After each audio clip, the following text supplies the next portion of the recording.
بسم اللہ الرحمن الرحیم۔ قوموں اور گروہوں کا گرنا اور اٹھنا تاریخ کی ایک ایسی حقیقت ہے جس پر ہمیشہ انسان سوچتا ہے کہ ایسا کیوں ہوتا ہے۔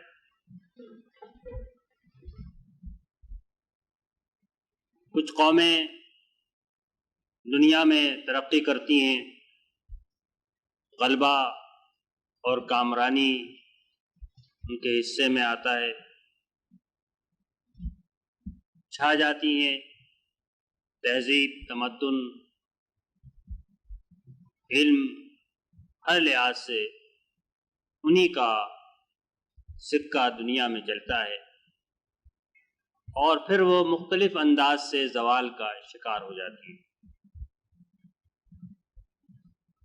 کچھ داستان بن کر رہ جاتی ہیں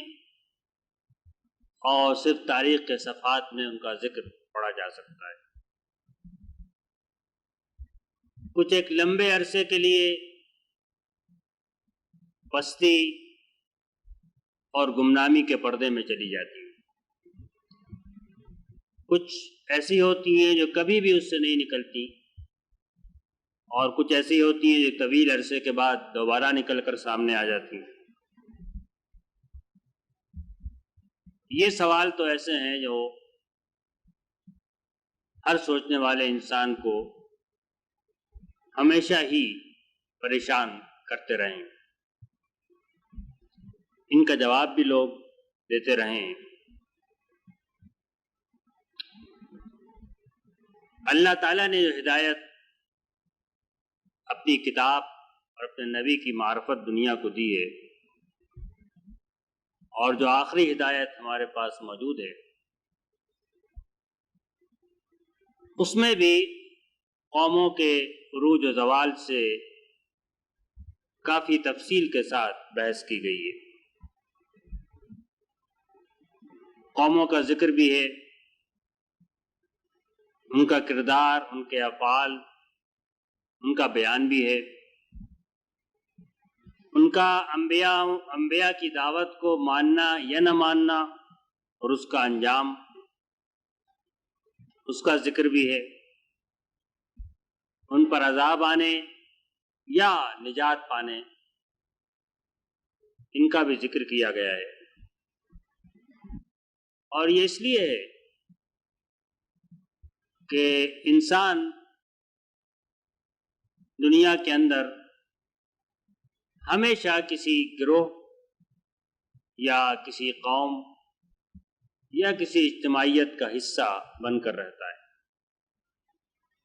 چنانچہ اس کو اگر راہ راست پہ قائم رہنا ہے تو وہ اجتماعیت اور قوم سے بے نیاز نہیں ہو سکتا۔ وہ پیدا ہوتا ہے تو اس صورت میں جب دو انسان مل کر ایک خاندان کی اجتماعیت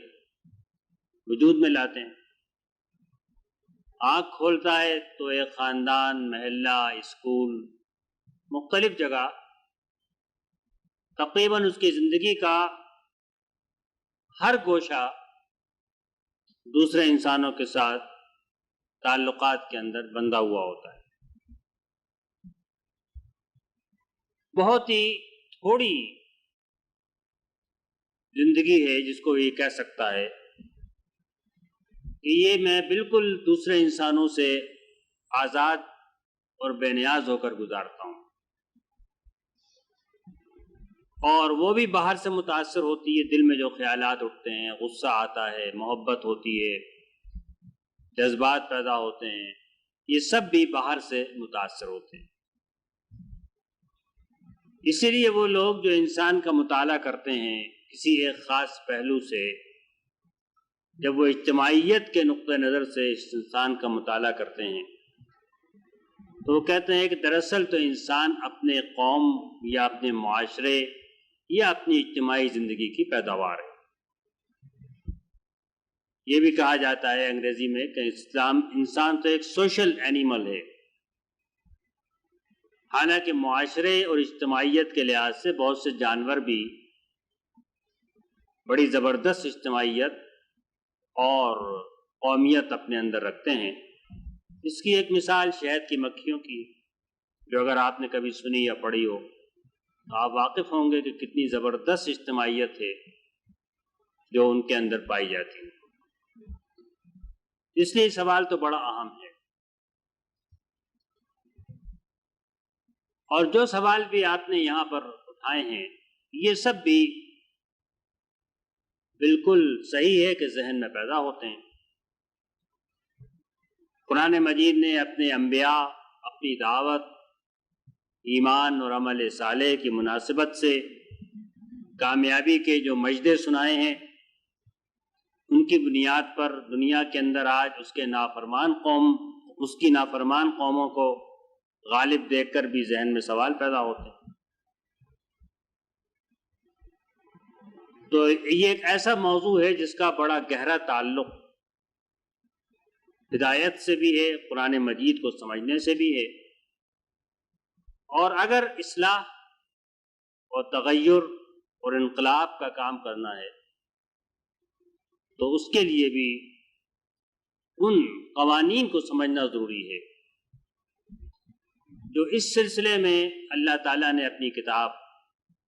اور اپنے نبی صلی اللہ علیہ وسلم کی معرفت ہم کو دیے ہیں۔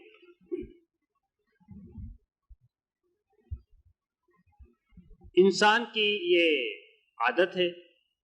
اور صحیح ہے کہ جن چیزوں کو وہ نہیں جانتا اور سمجھنا چاہتا ہے ان کو وہ ان کی معرفت جاننے اور سمجھنے کی کوشش کرتا ہے جو اس کی فہم اور سمجھ کے دائرے کے اندر آتی ہے۔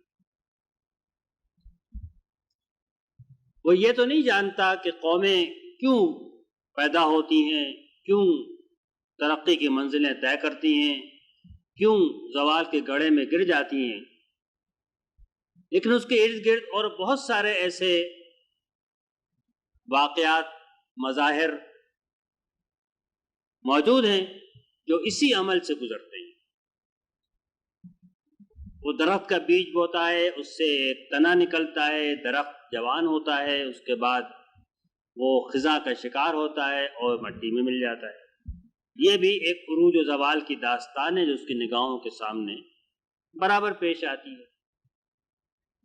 وہ روز یہ دیکھتا ہے کہ سورج آہستہ سے نکلتا ہے، پھر اس کی روشنی بڑھنا شروع ہوتی ہے، پھر وہ اپنے عروج پر پہنچتا ہے نصف النہار پر، اور اس کے بعد پھر وہ زوال کی طرف جانا شروع کرتا ہے، بالآخر ڈوب جاتا ہے۔ یہ بھی ایک مظاہرہ عروج و زوال کا ہے جو اس کے سامنے ہوتا ہے۔ وہ انسان کو دیکھتا ہے کہ وہ پیدا ہوتا ہے، بچہ ہوتا ہے، اس کے بعد جوانی کی قوتیں آتی ہیں، شباب کی عالم میں وہ زندگی بسر کرتا ہے، پھر اس کے قوا مزمحل ہونا شروع ہو جاتے ہیں، سوچ سمجھ جواب دینا شروع کرتے ہیں، جسم بھی جواب دینے لگتا ہے، بالآخر وہ بوڑھا ہو کر قبر کے گڑھے میں گر جاتا ہے۔ یہ بھی ایک عروج و زوال کا منظر ہے جو نگاہوں کے سامنے رہتا ہے۔ ان کو وہ سمجھ سکتا ہے اور دیکھ سکتا ہے، اور جس طرح اس کا طریقہ ہے چیزوں کو جاننے، سوچنے، سمجھنے کا، جب وہ بغیر کسی ہدایت کے غور کرتا ہے تو وہ سمجھتا ہے کہ انہی میں سے کوئی طریقہ ہے، کوئی ماڈل ہے جس کے اوپر کے قومیں بھی اٹھتی ہیں اور نیچے گرتی ہیں۔ یا تو یہ رات اور دن کے چکر کی طرح ایک چکر ہے، ناقابل مفر، جس سے کوئی بھاگ نہیں سکتا۔ دن کا کوئی لمحہ اس انجام سے بھاگ نہیں سکتا جو انجام کے 12 بجے کے لیے اگر عروج لکھا ہوا ہے تو ہمیشہ 12 بجے عروج ہوگا، اور 6 بجے شام کے لیے اگر زوال لکھا ہوا ہے 6 بجے شام کو زوال ہوگا۔ یہ تو ایک چکر ہے، ایک سائیکل ہے، اور اس سے مفر نہیں ہے، اور اس کا وقت بھی بندھا ہوا ہے۔ درخت اور انسان یہ کوئی طبعی وجود تو نہیں رکھتے، لیکن ایک حیاتیاتی یا بایولوجیکل وجود رکھتے ہیں، اور یہ بھی ان ساری منازل سے گزرتے ہیں، ان کو بھی کوئی مفر نہیں ہے اس سے۔ جوان دوبارہ بچہ نہیں ہو سکتا، بوڑھا دوبارہ جوان نہیں ہو سکتا، موت سے دوبارہ زندگی کی طرف واپسی نہیں ہو سکتی، اور یہ ایک ایسا عمل ہے جو ناگزیر۔ چنانچہ ابھی تو اس کا وقت نہیں ہے، لیکن اگر کبھی آپ میں سے بعض کو شوق ہوا اور آپ نے گہرائی میں اتر کے وسعت میں جا کر اس موضوع کا مطالعہ کیا، تو آپ دیکھیں گے کہ شروع سے مفکرین نے عروج و زوال کے بارے میں جو بھی قوانین بنائے، تجویز کیے، سوچے، وضع کیے، وہ انہی چیزوں کے گرد گھومتے ہیں۔ ایک نظریہ سائیکلیکل ہے، ایک چکر ہے جس میں ہر قوم کو گزرنا ہے، اس سے کوئی مفر نہیں ہے، اور ایک حیاتیاتی نظریہ ہے، اور بھی نظریات ہیں، لیکن ہم ان کے اندر بڑے بڑے نظریات کو سمیٹ سکتے ہیں۔ یہ میں نے تمہید اس لیے باندھ دی کہ آپ پھر قرآن مجید نے اس میں جو بالکل منفرد رہنمائی دی ہے اس کو آپ سمجھ بھی سکیں، اور اس کے جو گراں قدر قیمت ہے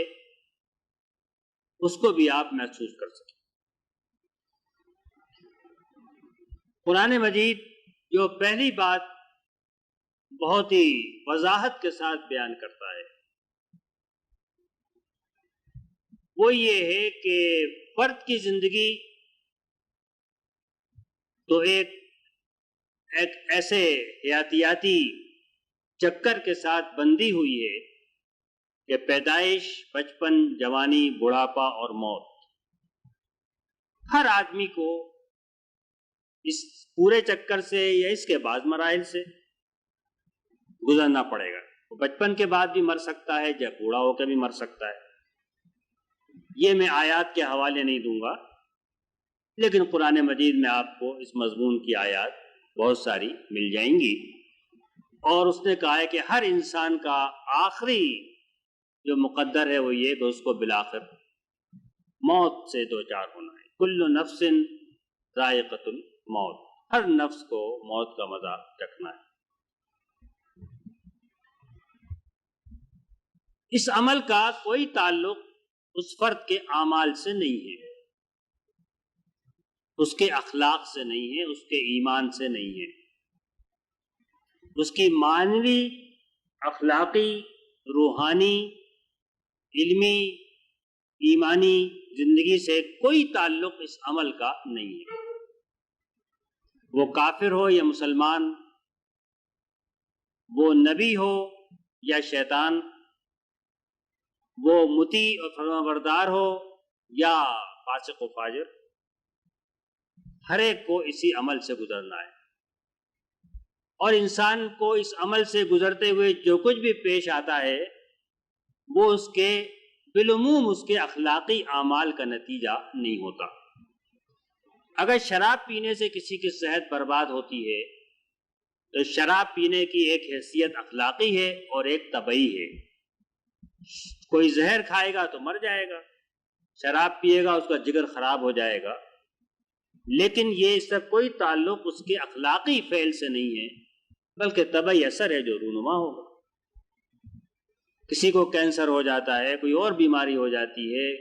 اس سے کوئی تعلق اس کے اعمال سے نہیں ہے۔ اس کو موت آتی ہے تو اس لیے نہیں آتی کہ وہ برے کام کرتا ہے، بلکہ اس لیے آتی ہے کل نفس ذائقۃ الموت۔ یہ بڑا اہم پہلی بات ہے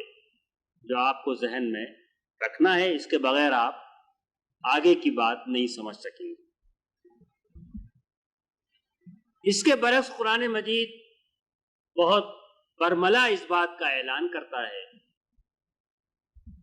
کہ قوموں کی زندگی جو ہے وہ اعمال اور اخلاق کے ساتھ بندھی ہوئی ہے۔ اگر ان کو ترقی اور عروج نصیب ہوتا ہے تو وہ اخلاق اور اعمال کی وجہ سے، اور اگر وہ زوال کا شکار ہوتے ہیں تو وہ اخلاق اور اعمال کی وجہ سے۔ اس میں کسی طبعی چیز کو دخل نہیں ہے، بلکہ اصل چیز جو ہے وہ اعمال، اصل قوت جو ہے وہ اخلاق کی قوت ہے۔ ایمان اور تقوی ہو تو آسمان اور زمین سے بھی نعمتوں کی بارش ہوگی۔ اگر قومیں استغفار کریں گی تو آسمان سے بارش ہوگی، زمین سے چشمے ابلیں گے اور کھیتیاں اگیں گی اور قوم پر بہار آئی۔ اور اگر ہلاکت اور زوال حصے میں آئے گا تو وہ بھی اپنے اعمال کی وجہ سے آئے گا۔ فَكُلًّا أَخَذْنَا بِذَنبِهِ، جس کو ہم نے پکڑا اس کے گناہوں کی وجہ سے پکڑا۔ فَهَلْ يُهْلَكُ إِلَّا الْقَوْمُ الْفَاسِقُونَ إِلَّا الْقَوْمُ الظَّالِمُونَ إِلَّا الْقَوْمُ الْمُجْرِمُونَ، مجرموں، ظالموں، فاسقوں کے علاوہ کسی کو ہلاک نہیں کیا جاتا۔ ہلاکت، بربادی، زوال اگر ہے تو صرف اپنے اعمال کی وجہ سے۔ یہ بڑی نمایاں اور یہی بنیاد ہے پورے قرآن مجید کی تعلیم کی اور قانون کی، جس کی اور بہت ساری شاخیں پھوٹیں گی، لیکن جس کو ذہن میں رکھنا ضروری ہے۔ اس کا تعلق اس بات سے بھی ہے کہ قرآن مجید کی نظر میں انسانی زندگی دنیا تک محدود نہیں ہے، بلکہ موت کے بعد بھی ایک اور دنیا، ایک اور زندگی ہے انسان کے لیے۔ اس دنیا میں اور اس زندگی میں ہر فرد اپنی انفرادی حیثیت سے اپنے اعمال اور کارنامہ زندگی کے لیے جواب دہ ہے۔ اگر یہاں اس کو اپنے اخلاقی اور معنوی اور روحانی اعمال کے لیے جزا اور سزا نہیں ملتی تو یہ لازمی ہوا کہ ایک نقطۂ اختتام آئے جہاں اس کی مہلت عمل ختم ہو اور اس کے بعد وہ اللہ کے سامنے حاضر ہو اور اپنے کارنامہ زندگی پر اجر اور ثواب یا سزا پائے۔ چنانچہ اس کی جو سوانح حیات ہے، بایوگرافی ہے، اس کی جو تاریخ ہے، وہ موت پر ختم نہیں ہوتی، بلکہ موت کے بعد اس کی تاریخ جاری رہتی ہے۔ اور اگر یہیں اس کو جزا و سزا ملنا شروع ہو جائے تو موت کے بعد جو عمل ہے وہ مشکل ہے، اور ممکن بھی نہیں ہے کہ یہاں اس کو اپنے اعمال کی پوری جزا و سزا مل سکے۔ اس پر میں اس گفتگو میں بحث میں نہیں جاؤں گا، لیکن اگر آپ مولانا مودودی کا ایک چھوٹا سا کتابچہ زندگی بعد موت پڑھ لیں تو آپ کو یہ معلوم ہو جائے گا کہ کیوں یہ ضروری ہے کہ انسان کی مہلت عمل ختم کی جائے اور دنیا کا پورا نظام درم برم کیا جائے، اس کے بعد ہی اس کا صحیح محاسبہ ہو سکتا ہے۔ اس لیے کہ انسان کے اعمال کے اثرات بہت لمبے عرصے اور بہت دور کے دائرے پر محیط ہوتے ہیں، جن کو کہ کہیں سمیٹا نہیں جا سکتا جب تک اس کی زندگی بھی ختم نہ ہو اور دنیا بھی ختم نہ ہو، جہاں اس کے اعمال سے کہ پھل برابر اگ رہے ہیں اور سامنے آ رہے ہیں۔ میں نے مختصراً بیان کر دیا، آپ کو شوق ہوگا تو آپ پڑھ کے خود اس کو دیکھ سکتے ہیں۔ لیکن کوئی قوم بحیثیت قوم کے آخرت میں اللہ کے سامنے جواب دہی کے لیے کھڑی نہیں ہوگی، اس لیے کہ قوم کی مثال تو ایک دریا کی طرح ہے۔ وقت کے کسی لمحے میں بھی بہت سارے قطرات آتے ہیں، ملتے ہیں اور آگے بڑھ جاتے ہیں۔ تو قوم کوئی ایسی چیز نہیں کہ اللہ تعالیٰ اس کو گردن سے پکڑ کے کسی مرحلے پر کہے کہ اب تم جواب دے ہو ہر چیز کے لیے۔ اور اس میں ہر طرح کے لوگ ہو سکتے ہیں، نیک بھی ہو سکتے ہیں، بد بھی ہو سکتے ہیں، اچھے بھی ہو سکتے ہیں، برے بھی ہو سکتے ہیں۔ سب کو عدل اور انصاف کے تحت ایک لاٹھی سے نہیں ہانکا جا سکتا۔ اس لیے کوئی قوم بھی، ہر شخص جو ہے وہ الگ الگ اللہ کے سامنے جائے گا۔ یہ بات بھی اللہ تعالیٰ نے قرآن مجید میں واضح طور پہ بیان فرما دی ہے۔ پاکستانی قوم بحیثیت مجموعی یا کوئی جماعت بحیثیت مجموعی یا کوئی تہذیب بحیثیت مجموعی اللہ کے سامنے جواب دہ نہیں ہوگی، اس قوم میں، اس جماعت میں، اس تہذیب میں جو افراد برائیاں کرتے رہے ہیں وہ اپنی برائیوں کے لیے، اور جو نیکیاں کرتے رہے ہیں وہ اپنی نیکیوں کے لیے اللہ کے سامنے جواب دہ ہوں۔ اس کے علاوہ اور کوئی طریقہ عدل اور انصاف کا آپ سوچیں تو ہو نہیں سکتا۔ اس لیے ضروری ہے کہ قوموں کا جو عرصہ محشر ہو وہ دنیا میں ختم ہو جائے، اور افراد کا جو عرصہ محشر ہے وہ موت کے بعد شروع ہو۔ اور اس لیے ضروری یہ ہوا کہ قوموں کے جو عروج و زوال اور ہلاکت و بربادی کے داستان ہیں وہ ان کے اعمال مرتب کریں، اور افراد کی جو وجود کا عروج و زوال ہے وہ ایک طبعی حیاتیاتی بیالوجیکل عمل ہو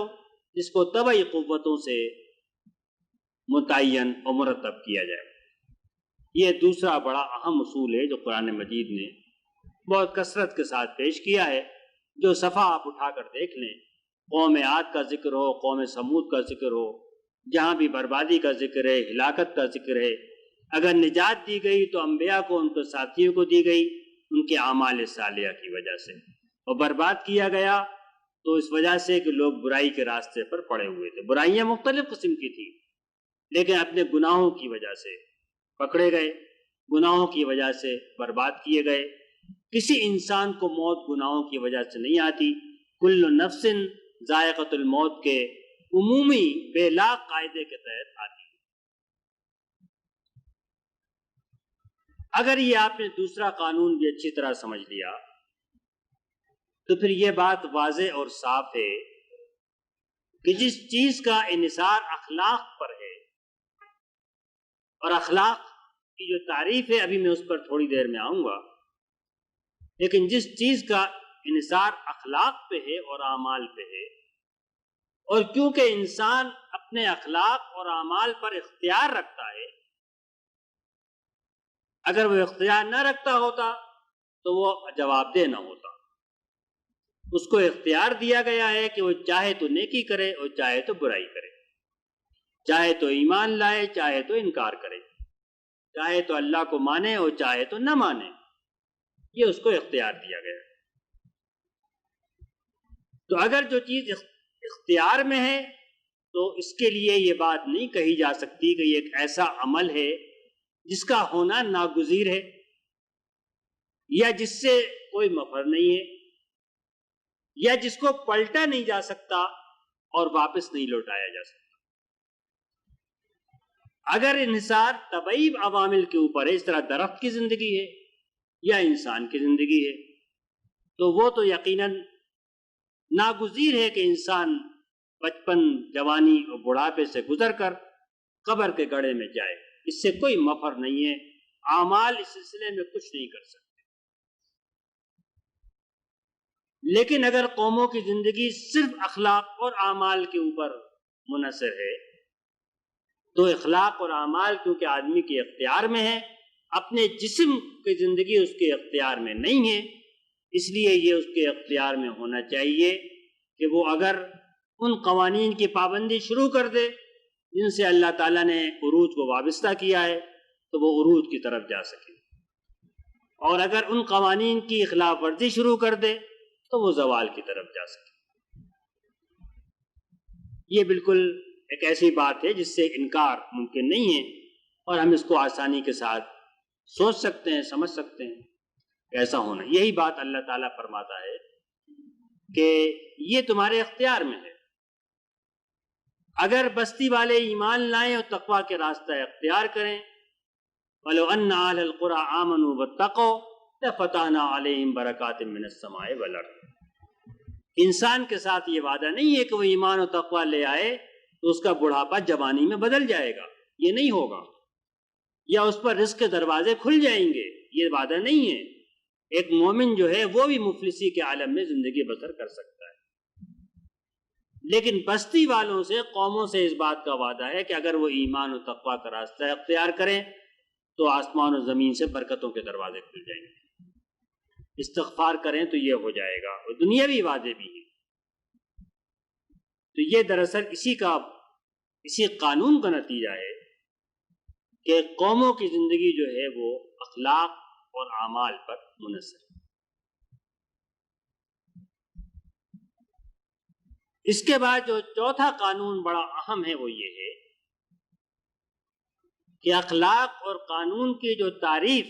قرآن مجید نے فرمائی ہے وہ بڑی وسیع تعریف ہے، جو عام طور سے ہمارے ذہنوں میں موجود نہیں ہوتی جب ہمارے ذہنوں میں طرح طرح کے سوالات پیدا ہوتے۔ ایمان بھی اسی اخلاق کا حصہ ہے، اور ایمان کے اصل معنی تو یہ ہے کہ کسی چیز کے ساتھ اخلاص کے ساتھ وابستگی اور اس کو ماننا۔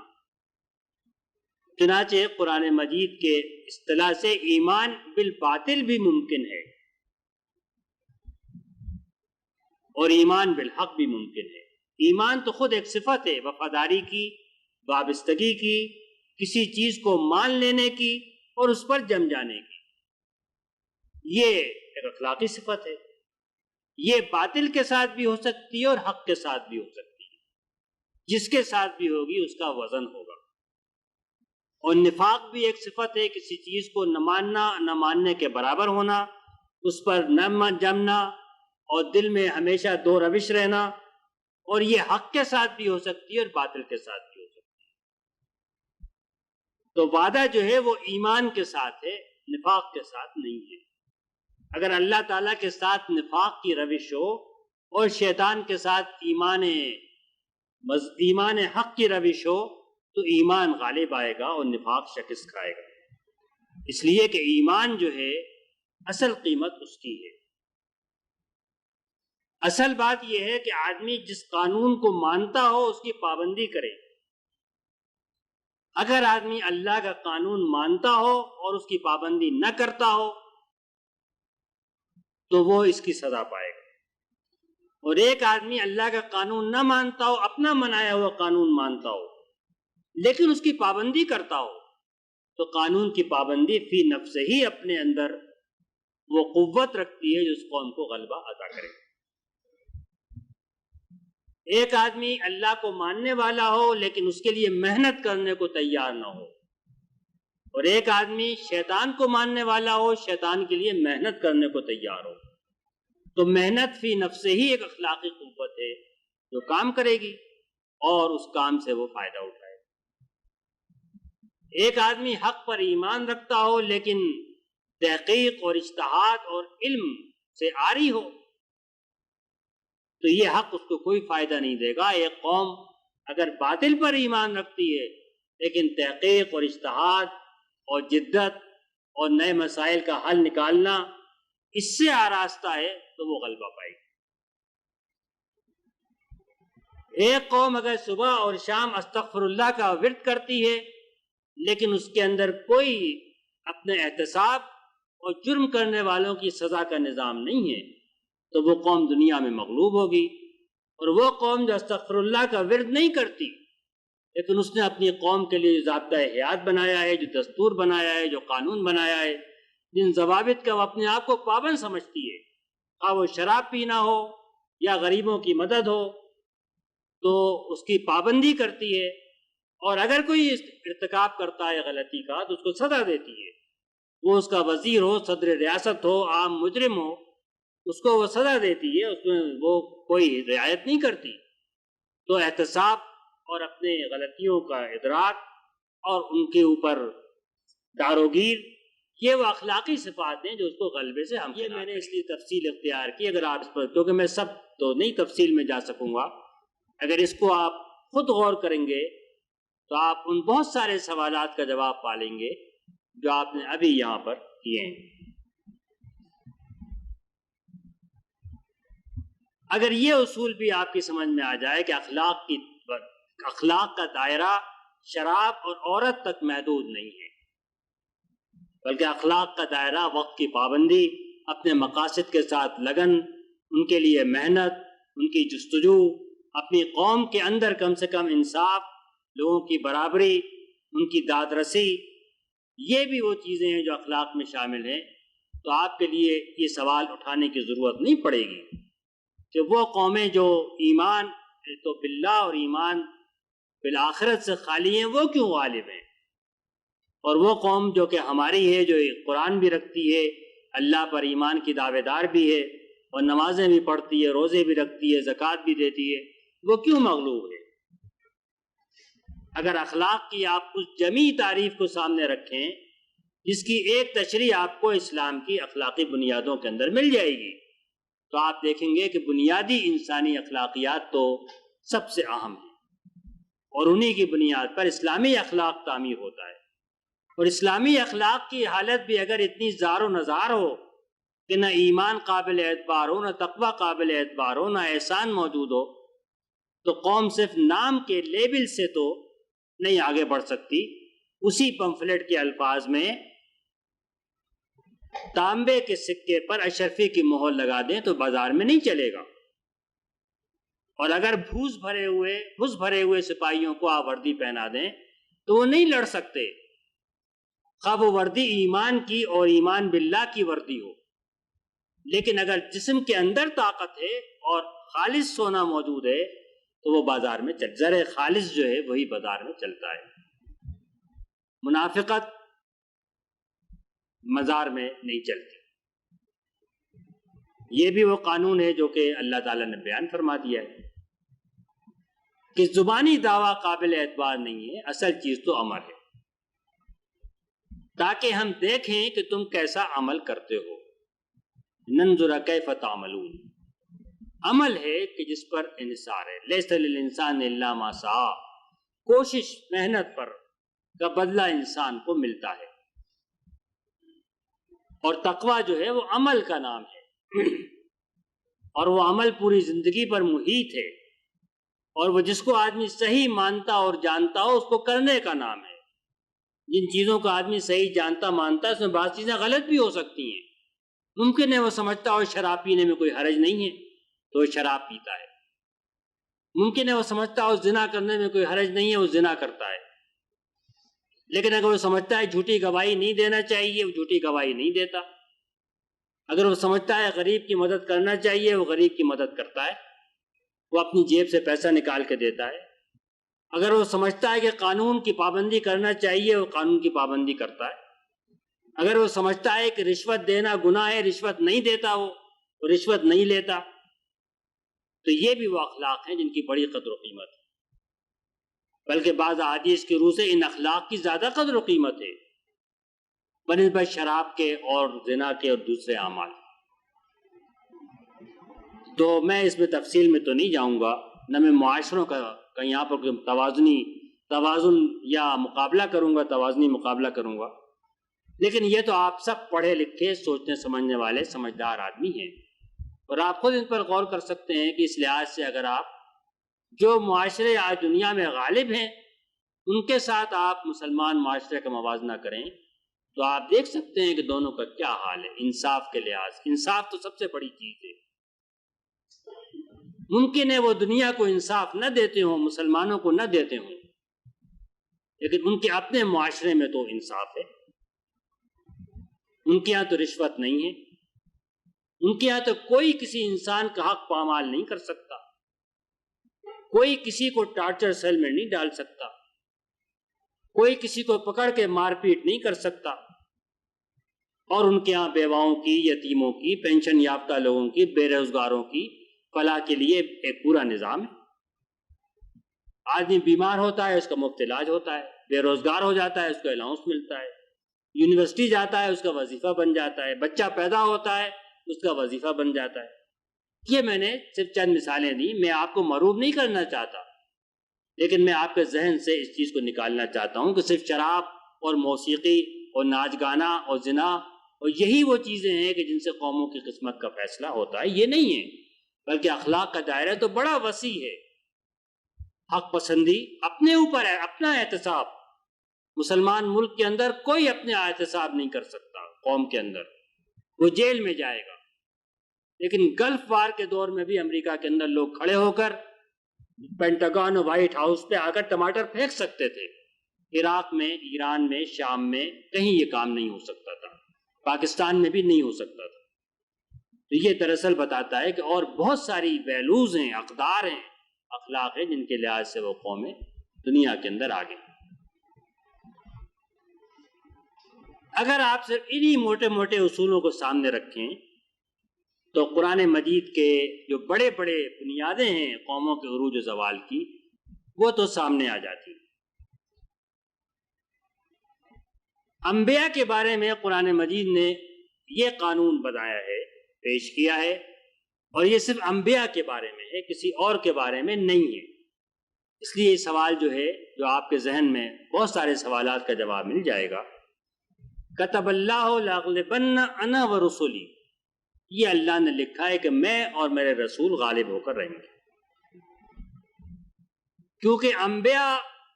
وہ واحد افراد ہیں جو کسی قوم پر اخلاقی طور پر اتمام حجت کر سکتے۔ ہم اور آپ جو دعوتی کام کرتے ہیں، ہم نہیں کہہ سکتے کہ ہم نے حق ادا کر دیا اور اتمام حجت کر دی۔ انبیاء کیونکہ اتمام حجت کر دیتے ہیں، اس لیے پھر سید مودودی کے الفاظ میں اگر کوئلے کی کان میں کوئی ہیرا باقی نہ رہے تو اس کا مقدر اس کے علاوہ اور کچھ نہیں ہے کہ اس کو پھونک دیا جائے اور جلا دیا جائے۔ چنانچہ انبیاء سارے لوگوں کو چھانٹ لیتے ہیں تو اس کوئلے کی کان کو جلا دیا جاتا ہے، وَنَجَّيْنَا الَّذِينَ آمَنُوا، اور جو ہیرے نکل آتے ہیں ان کو نجات دی جاتی ہے۔ تو یہ قانون جو ہے یہ صرف انبیاء کے ساتھ ہے، انبیاء کے بعد اور لوگوں کے ساتھ نہیں ہے۔ اور لوگوں کے ساتھ نبی کریم علیہ الصلوۃ والسلام نے ایک حدیث میں اس بات کو واضح کر دیا ہے کہ پورا کا پورا لشکر اور پوری کی پوری قوم دھسا دی جاتی ہے۔ تو سوال کیا گیا کہ ان میں اچھے لوگ بھی ہوتے ہیں؟ آپ نے فرمایا ہاں، قیامت کے روز لوگ اپنی اپنی نیتوں کے مطابق اٹھائے جائیں گے، اور کوئی بلا آئے گی، کوئی عذاب آئے گا تو وہ یہ دیکھ کر نہیں اترے گی بلا کہ اس گھر میں مومن رہتا ہے اور اس گھر میں کافر رہتا ہے، بلکہ جب قوم پر عذاب آئے گا سب اس کا شکار ہوں گے۔ لیکن فرد کے لیے یہ بات اس لیے کوئی اہمیت نہیں رکھتی کہ اس کا کارنامہ زندگی تو اس دنیا میں ختم نہیں ہوا، اس کو تو بہرحال مرنا ہی تھا۔ وہ کینسر سے مرتا، ٹریفک کے حادثے میں مرتا، بستر پہ پڑا ہوا مرتا، زکام سے مرتا، پاؤں پھسلنے سے مرتا، یا اللہ کا عذاب آیا اس سے مر گیا۔ تو زندگی دنیا میں موت کا آ جانا کوئی سزا نہیں ہے، دنیا کے اندر ہلاک ہو جانا کوئی سزا نہیں ہے۔ لوگ بے شمار نیک آدمی مرتے رہتے ہیں ہوائی جہاز کے حادثوں میں اور گاڑیوں کے حادثوں میں اور کینسر میں اور بہت سارے امراض۔ یہ کوئی عذاب نہیں ہے، دنیا میں کچھ بھی نہیں ہے، دنیا کا نہ عذاب کوئی عذاب ہے، نہ دنیا کا نفع کوئی نفع ہے۔ فرد تو جانتا ہے کہ اصل چیز تو آخرت ہے، اور وہاں پر لوگ اپنی نیتوں کے مطابق اٹھائے جائیں گے۔ یہ اللہ تعالیٰ کے نبی علیہ الصلوۃ والسلام نے اس قانون کو بھی واضح فرما دیا ہے۔ بڑا قیمتی قانون ہے کہ یہاں پر کیوں آدمی اس کی فکر کرے، اور یہاں اگر کوئی تکلیف ہے تو وہ بھی عارضی ہے، کوئی آرام ہے تو وہ بھی عارضی ہے، اور اگر یہاں نعمتیں ملتی ہیں تو ان کی بھی کوئی قدر و قیمت نہیں ہے، یہاں سزا ملتی ہے، کوئی تکلیف پہنچتی ہے، اس کی بھی کوئی قدر و قیمت نہیں ہے۔ دنیا کی نعمتوں کے بارے میں تو قرآن مجید نے یہ فرما دیا کہ اگر ہم کو یہ نہ ہوتا کہ سارے کے سارے لوگ کافر ہو جائیں گے تو ہم ان لوگوں کے لیے جو رحمان کا انکار کرتے ہیں، ان کے گھر، ان کے دروازے، ان کے کھڑکیاں، ان کے بستر، ان کی چھتیں، ان کے زینے، یہ سب سونے چاندی کے بنا دیتے ہیں، اور کوئی فرق نہیں پڑتا ہمارے لیے، مچھر کے برابر بھی وقت نہیں تھی۔ لیکن یہ بڑی سخت آزمائش ہو جاتی، پھر کوئی ایمان پہ قائم نہ رہتا، اس لیے ہم نے ایسا نہیں کیا۔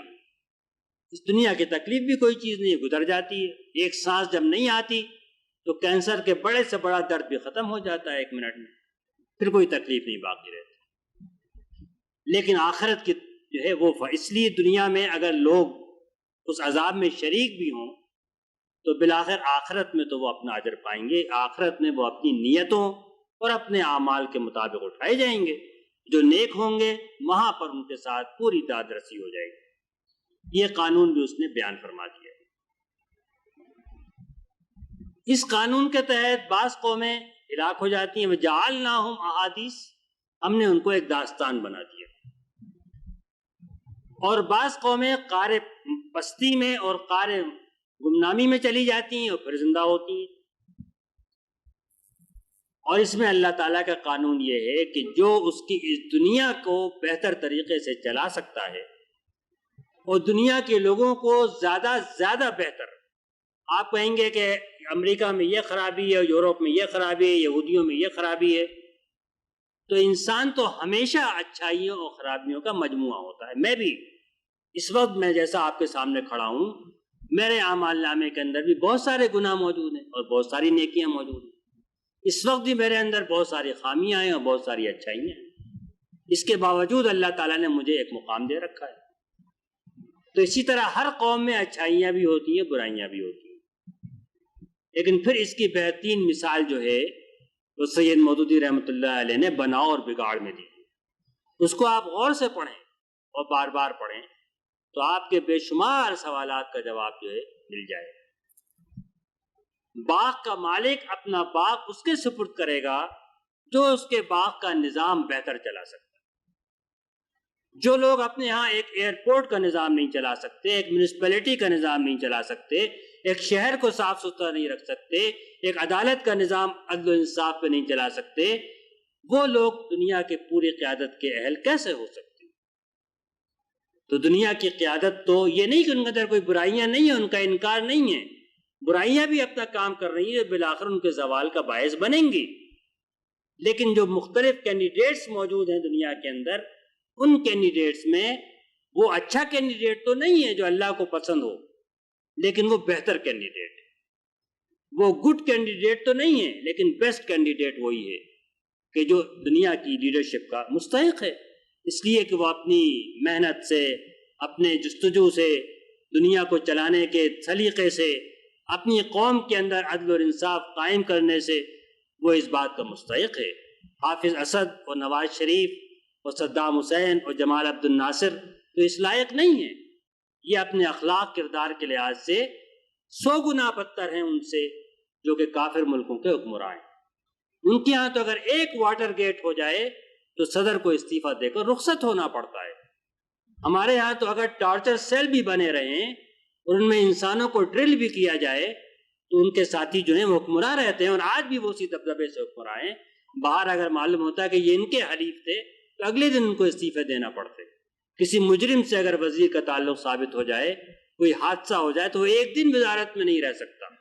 یہ ان کے احتساب کی قوت ہے اپنے ہاں. اسی کو آپ استغفار کہہ لیں محدود معنوں میں، بہت محدود معنوں. استغفر اللہ وہ نہیں پڑھتے، لیکن غلطی کرنے والے کو سزا ملتی ہے پبلک زندگی میں. پرائیویٹ زندگی میں ممکن ہے وہ ایماندار نہ ہو،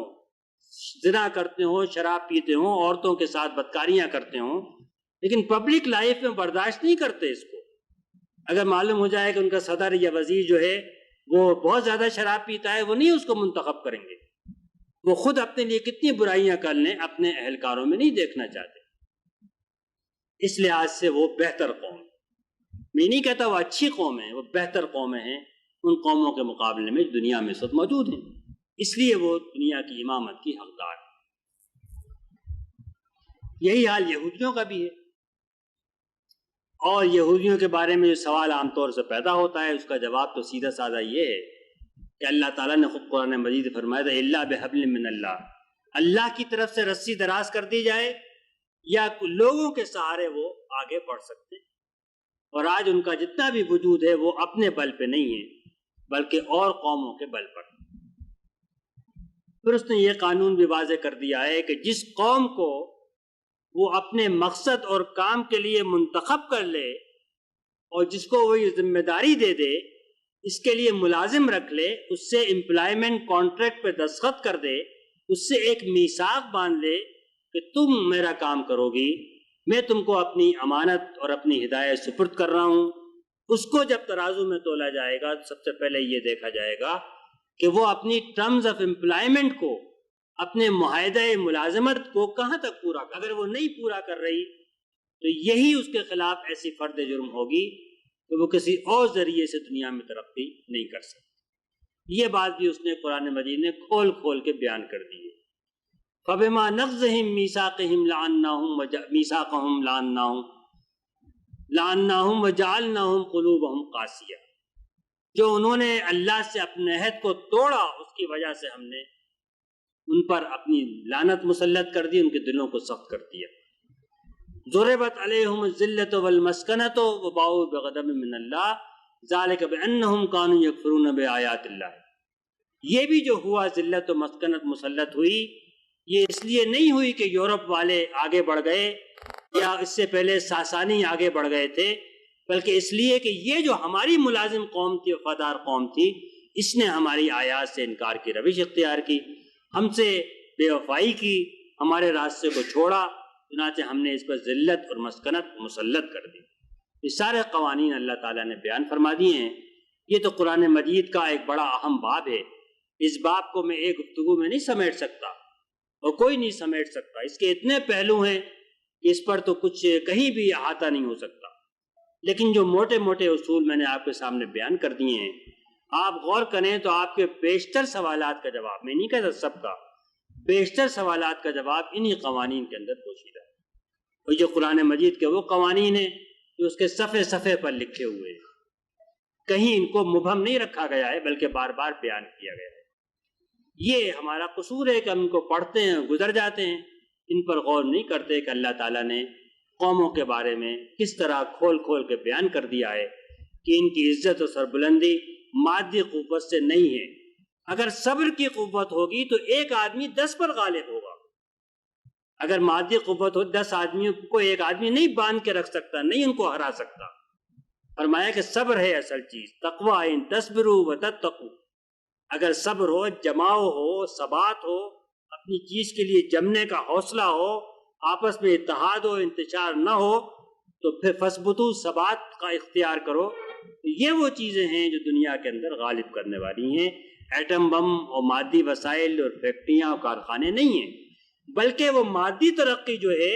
وہ بھی اخلاقی ترقی کی وجہ سے ہوتی ہے۔ اگر اخلاق میں زوال ہو تو کارخانے کام نہیں کرتے،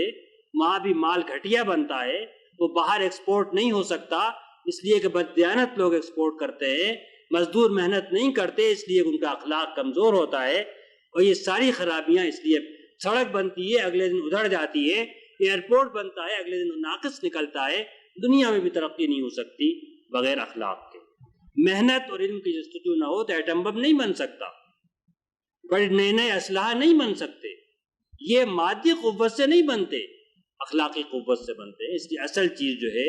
یہ لوگوں کے اخلاق ہیں، اعمال۔ جس نے برائی کمائی اس کے حصے میں برائی آئے گی، جس نے بھلائی کمائی اس کے حصے میں بھلائی آئے گی، فرد کے حصے میں موت کے بعد آئے گی، قوم کے حصے میں اسی دنیا میں آئے گی۔ یہ قرآن کے قوانین ہیں، ان کو آپ غور فرمائیں، میں نے سب کو نہیں سمیٹا ہے، آپ غور کریں گے تو آپ خود بہت سارے نتائج